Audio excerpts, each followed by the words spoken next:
Hello, my name's Alan Foom, and today I'm going to talk about world grain imports and exports. Now, food security has become a big issue, so here's a little video about grain, which is the fundamental basis of many people's nutrition. Now, food security has become a big issue. I mean, there's the Ukrainian conflict, and being the descendant of both Russian and Ukrainian grain farmers, obviously that is a very painful experience for me. Food inflation. Prices are going up all the time, limited shortages, limited choice, so become a big issue. Also, most recently, an export ban on grain in India because they've had relatively poor harvest. Now, I've worked in India. I know how important food is to that country. So today we're going to look at who are the main exporters and who are the vulnerable countries and seeing where things are. So first of all, a little bit about cereals and cereal nutrition. So you've got wheat, rice, corn or maize, barley and rye. And wheat, rice and corn are the main staple grains that people use. Barley and rye are secondary but have local importance. And you can see that in terms of nutrition, rice and maize are slightly more nutritious than wheat, which is slightly more nutritious than barley and rye. And also maize has more fat, and wheat has the most fiber. Rye also has a lot of fiber, so brown bread is good for you. So a little bit about where things are. So first of all, who are the main grain exporters? And we'll go into them in a little bit more detail. So USA is the daddy of grain exporters, exports a lot of wheat, exports the vast majority, biggest share of the world's corn and maize.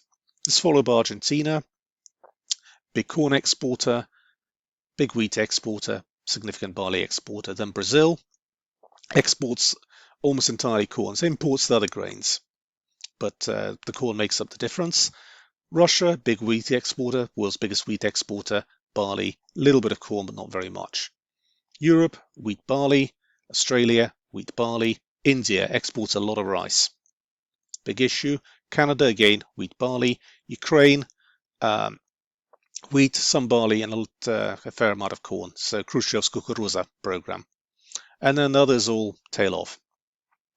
So if you look at wheat, Russia's the main exporter, just 19%, then Europe, then Australia, then Canada, USA, Argentina. So the top countries, 77%. Ukraine's there at just under 5%. Look at rice.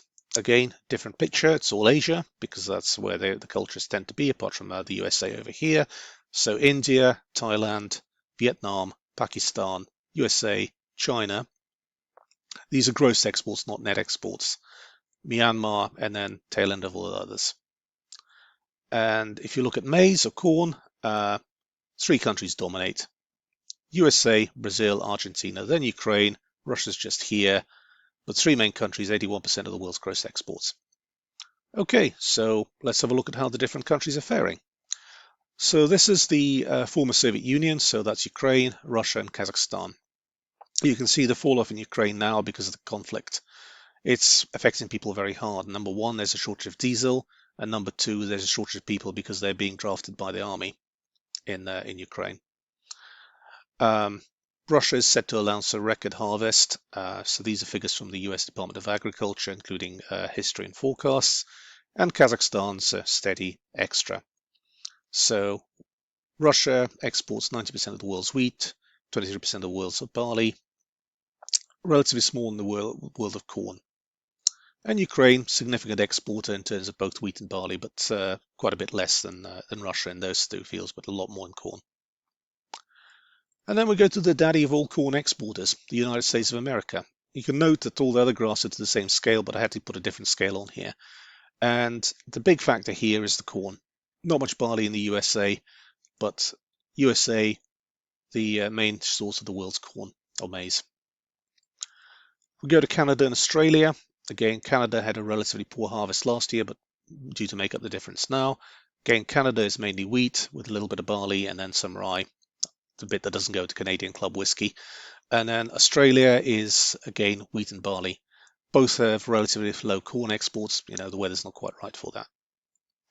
And then you look at other key exporters, which is the European Union or EU27, again, wheat and barley, and Argentina, second biggest grain exporter, both wheat, barley, and corn.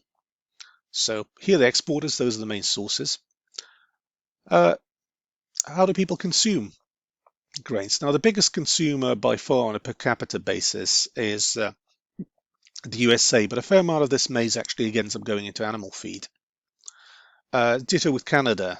Again, a fair bit of that goes to the animal feed, and they're one of the biggest barley consumers by per capita. Then Ukraine, a big consumer. Australia, probably the world's biggest per capita barley consumer, though most of that goes to Fosters of Castlemaine 4X probably. Then Kazakhstan, then Argentina, and then tailing off towards somewhere like, and they look at Asian countries like Thailand, Bangladesh, Vietnam, they all consume quite a bit of rice. And this is China, which has wheat, corn, rice, etc. Iran, Morocco, Saudi Arabia. We'll come to those countries a little bit later to show where they are. So these are the main grain importing countries. So these are grain net imports, so excluding exports. So China is by far the biggest grain importer, but they have relatively low dependency. Only about 8% of their grain consumption is through imports. But they import all four of the main grain categories. Then Mexico, 41% import dependency, quite heavy, quite a bit of corn. Japan and Korea are big corn and wheat importers. And then the countries you really worry about. Now, these countries, Japan, Korea, relatively wealthy places, they can pay for stuff. But you look at Egypt, you look at Iran, they all have relatively high dependencies, about 50% dependent on imports. Then you got Saudi Arabia, 91% dependent, large growing population, obviously not the easiest place to grow anything with it in the desert, but they're wealthy, they've got high oil revenue, so they can afford to pay. But you look at some other countries like Morocco, Algeria, which are less wealthier countries, they have 70-80% import dependency. Obviously, rises in the price of grain affect them quite seriously. Then you have Bangladesh, again imports the wheat and corn. Philippines, so quite a lot of Asian countries import quite a bit of grain. I mean, Vietnam, for example, imports quite a lot of corn and quite a lot of wheat, but is a net rice exporter. Colombia, which is a bit of a surprise in South America, 72% dependent on imports, and then Nigeria and Turkey. So these are the main grain importing countries.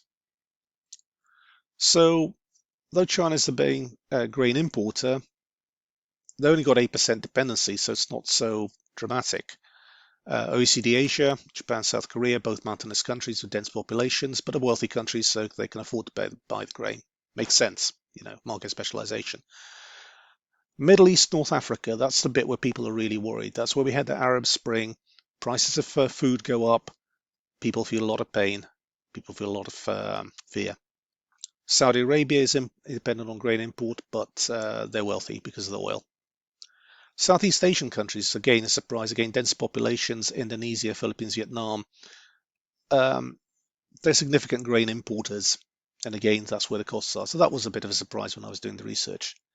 And of course, the people who are most vulnerable are poor countries, war-torn countries such as Afghanistan and Yemen, which are very vulnerable, where the cost of food is a major bulk of people's daily expenditure and a very scary place to be. So this is an outline of world grain exports. Food insecurity is a big issue. We need to look at this. We need to see where things are. And hopefully peace will come in Ukraine. We'll have more food. More food will be grown elsewhere, better harvests elsewhere, new technology, green revolution, etc. So thank you very much. Please like, subscribe, and I'll see you on the next one.